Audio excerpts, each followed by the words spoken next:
Good morning, students. Now coming to another chapter. This is a new chapter. Cell, the unit of life. Cell, the unit of life. So, this chapter, the cell unit of life, it explains the functions and functions of a cell and cell organelles and the structure of a cell and cell organelles. It also explains the nature of and the structure of eukaryotic cell and prokaryotic cell and differences between eukaryotic and prokaryotic cells, etc. Cell biology. This is also called cell biology or cytology. Okay. So all living organisms, they are made up of cells. All living organisms made up of cells. Okay. There are some organisms which are made up of only one cell. Okay. The organisms which are made up of only one cell, they are called unicellular organisms. Unicellular organisms. Okay. Some examples for unicellular organisms: Chlamydomonas, Euglena, Paramecium, Chlorella. All these are unicellular organisms. They are made up of only one cell. But there are some organisms, the organism which is made up of more than two cells, that is many cells. Many cells. They are called multicellular organisms. Multicellular organisms. Multicellular means more than two, many multicellular organisms like us, animals, human beings, plants, and different kinds of algae, fungi, whatever it may be. Multicellular organisms. Anyhow, all living organisms are made up of cells. So, some of the organisms are made up of only one cell, that is, they are called unicellular organisms. But some of the organisms like us, many cells are there, they are called multicellular organisms. Students, unicellular organisms are capable of independent existence. Unicellular organisms, they are capable of independent existence, performing different kinds of functions of life. Unicellular organisms, they are capable of independent existence, performing all the functions of the life. But in multicellular organisms do not have independent existence. Okay? Less than one complete structure of the cell do not maintain independent existence. Very, very important. Less than one complete structure of the cell, do not maintain independent existence. Anyhow, cell is the structural and functional unit.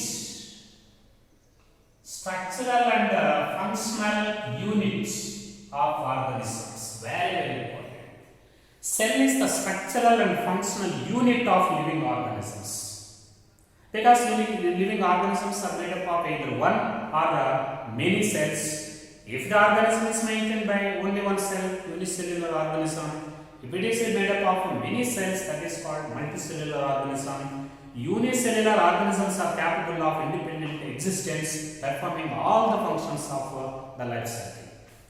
Less than one cell structure, less than the structure of one cell, do not maintain independent existence, so that all the cell is the structural and functional unit of organisms. Now coming to another point. Okay, cell was first discovered by scientist Robert Hooke. Cell was discovered by Robert Hooke. Robert Hooke. In which situation he discovered the cell in the first time? That is, he discovered the cell in dead condition, dead. While he observing the thin slices of the cork tissue from Quercus sober plant. While he observing the thin slices, while he studying the thin slices of Quercus sober, that is woad plant. While he observing the thin slices of Quercus sober cork, he discovered the dead cell at the first time in the thin slices of the cork obtained from Quercus sober plant. Then he was explained the cell in his book Micrographia, explained in his book Micrographia. So the actual credit of the discovery of a cell in dead condition at the first time goes to scientist Robert Hooke and explained in his book Micrographia. But subsequently, scientist Anton von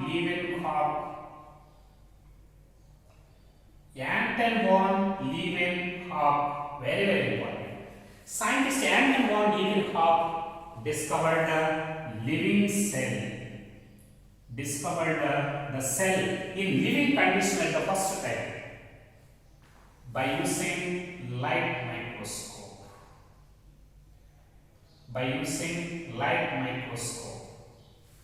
And then this that is discovered as bacterial cells. Bacterium.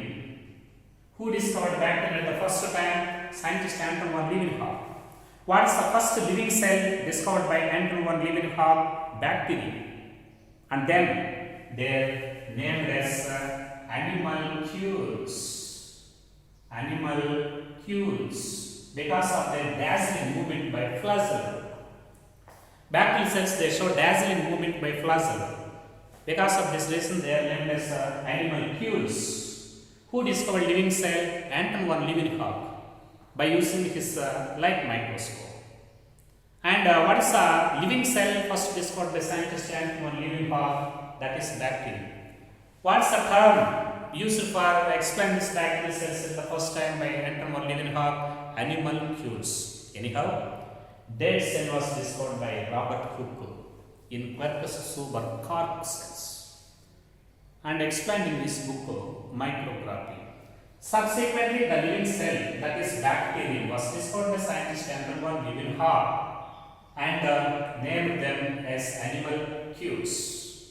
Subsequently, one of the scientists, Robert Brown, already know the contribution of Robert Brown in psychological fields. Robert Brown. Scientist Robert Brown, he discovered the nucleus at the first time.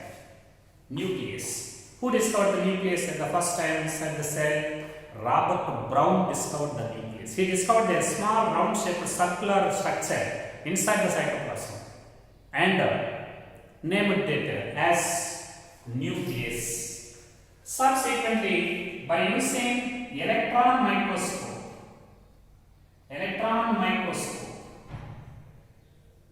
by using this electron microscope,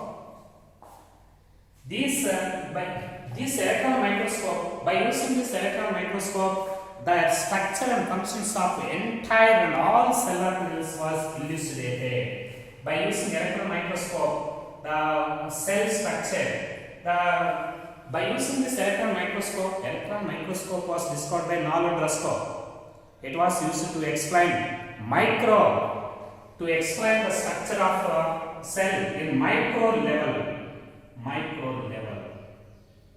To explain the cell in micro level, we can use electron microscope, which was constructed by or invented by scientists Nall and Ruska. This is the introduction. Now coming to another point, students. In 1828, one of the German botanists, namely scientist Schleiden,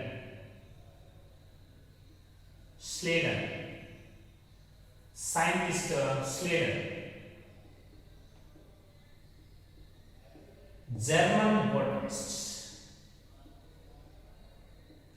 Okay. During 1828, scientist German botanist Schleiden examined different kinds of plant cells. He worked on plant cells, plants. He examined different kinds of plants, and also he discovered one thing: plant body is made up of cells. Body made up of cells that form different kinds of tissues. Anyhow, during 1828, a German botanist Schleiden, he examined different kinds of plants. He worked on different kinds of plants and also discovered one thing: plant body is made up of cells which form different kinds of tissues. So, plant body is made up of cells, various kinds of cells which form the various kinds of tissues. It was discovered by scientist Schleiden. Similarly, in 1829, another zoologist, British zoologist,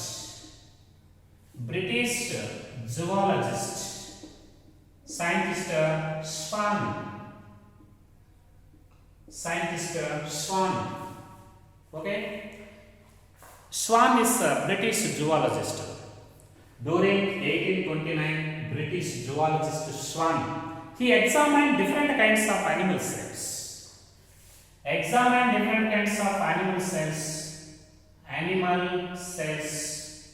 Okay, and he also discovered one thing, that is, every animal cell, it is surrounded by a phospholipid layer that is called plasma membrane. Every animal cell, it is surrounded by plasma membrane. It was discovered by scientist Swan.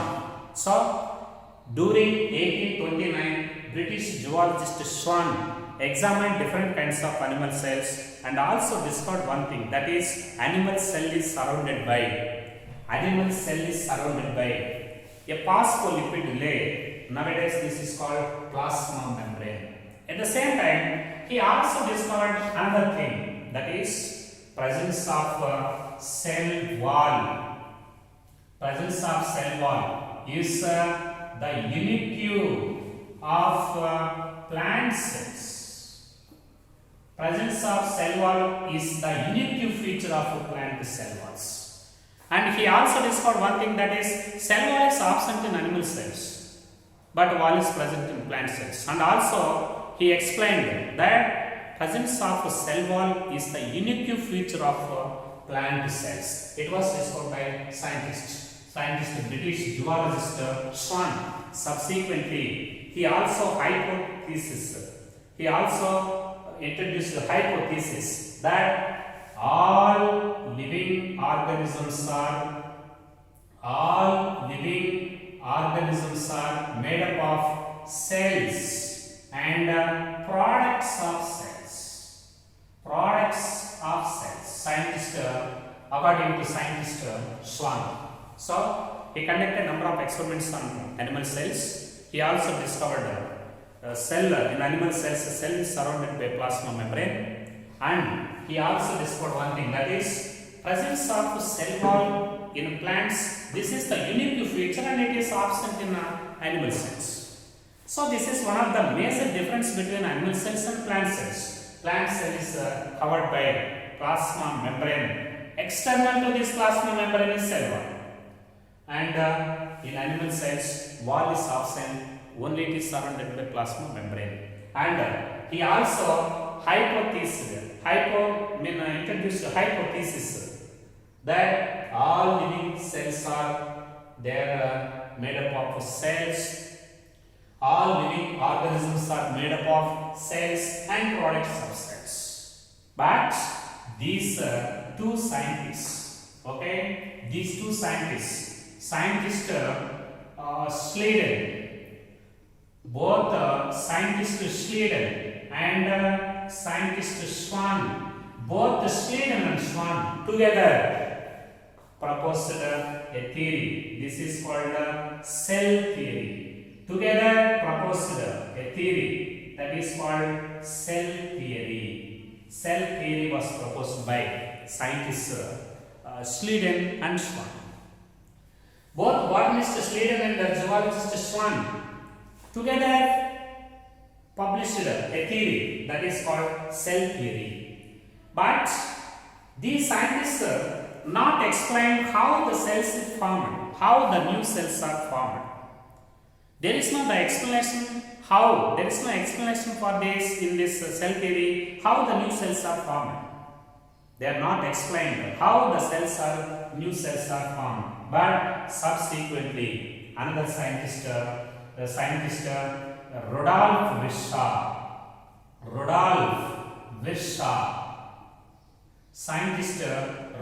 Virchow proposed cell lineage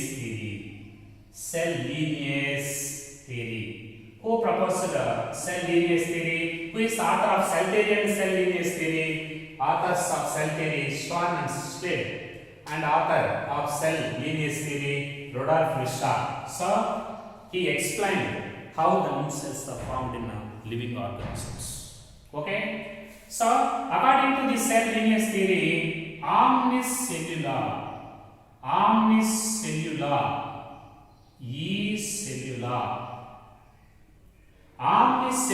ecellular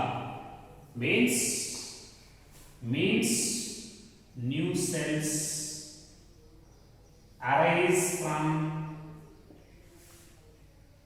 pre-existing cells.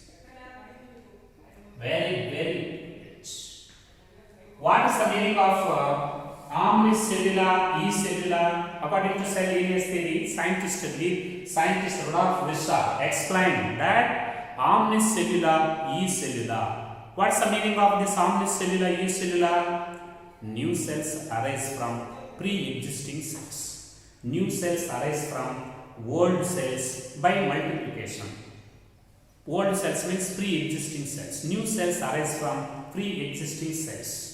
That is the main concept of this omnicellular and eucellular, explained by scientist Rudolf Virchow in his theory, cell lineage theory. So, these scientists, Rudolf Virchow, finalized the cell theory by adding one more statement, that is omnicellular, ecellular. So, present days, the main statements of the cell theory. This is also one of the points in cell theory. He finalized the cell theory by adding one more statement. According to this cell theory, 1. All living organisms made up of cells and cell contents or cell products, cells and cell products, cells and the products of cells. This is the first statement. And second statement, new cells arise from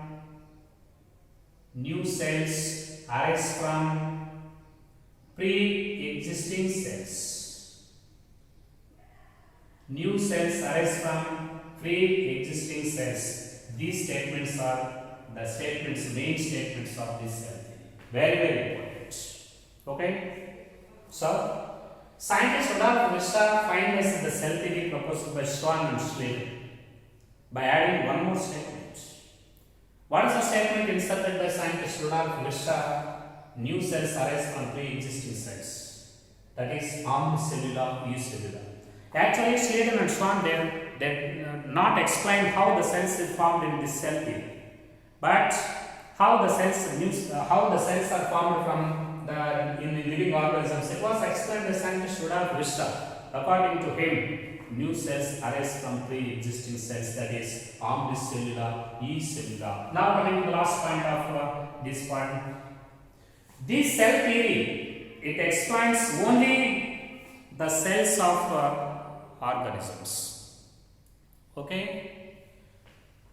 This cell theory is applicable to only cellularized organisms, but there are some acellular organisms, which have no cellular organization, like viruses. Cell theory, okay? Cell theory is not applicable. Cell theory was not applicable to acellular organisms like viruses. Actually, viruses they have no cellular organization, no cells, no metabolism. So that cell theory, it is applicable to cellular organisms only, but not applicable to acellular organisms like viruses. Acellular organisms like viruses.